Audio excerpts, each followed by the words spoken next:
Bonjour. Aujourd'hui, c'est théâtre. Enfin, théâtre lyrique, puisqu'il s'agit de Mimi, scène de la vie de Bohème, adaptée de la Bohème de Puccini, qui est présentée actuellement au Théâtre des Bouffes du Nord.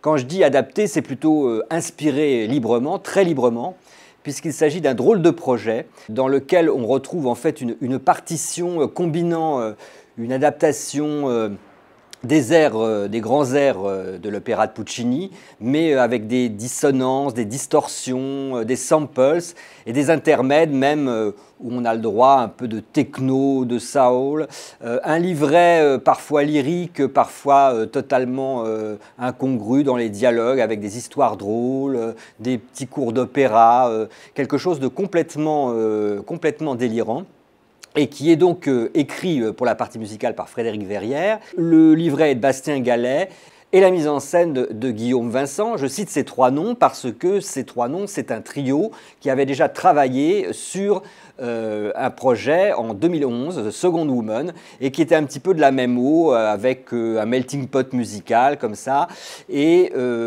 avec une chanteuse, Jeanne Chéral.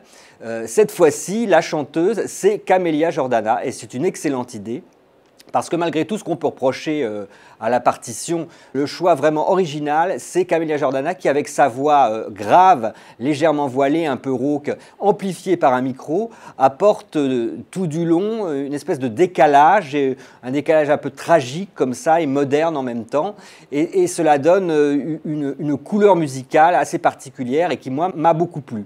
Par là-dessus, donc, il y a la mise en scène de Guillaume Vincent, qui est vraiment un metteur en scène très en vue, qui sait faire des tableaux assez admirables. Alors là, il nous offre quelque chose d'assez kitsch et trash en même temps, beaucoup d'objets sur scène, il y a un sol de matelas, des scènes qui sont vraiment baroques, parfois c'est un peu too much. Il y a une scène notamment, une scène de fête qui est transformée en espèce de fête dans le quartier latin, qui est transformée en une espèce de cabaret techno, et là qui est franchement pas très bien orchestré, ça part un petit peu dans tous les sens. Il y a pas mal de scories comme ça dans le spectacle, mais néanmoins on a l'impression de quelque chose d'un ovni qui transgenre comme ça, qui marie un petit peu tous les arts et tous les styles. Et à la fin, quand on retrouve Camélia Jordana seule en scène, dans la scène finale, l'air final où elle meurt, avec sa voix particulière, presque a cappella, c'est vraiment très beau. Je suis sorti à la fois agacé et ravi de ce spectacle. Il y a des choses vraiment très positives, des choses moins bonnes. C'est une espèce de souk-opéra que je vous conseille quand même d'aller voir jusqu'au 26 novembre au Théâtre des Bouffes du Nord.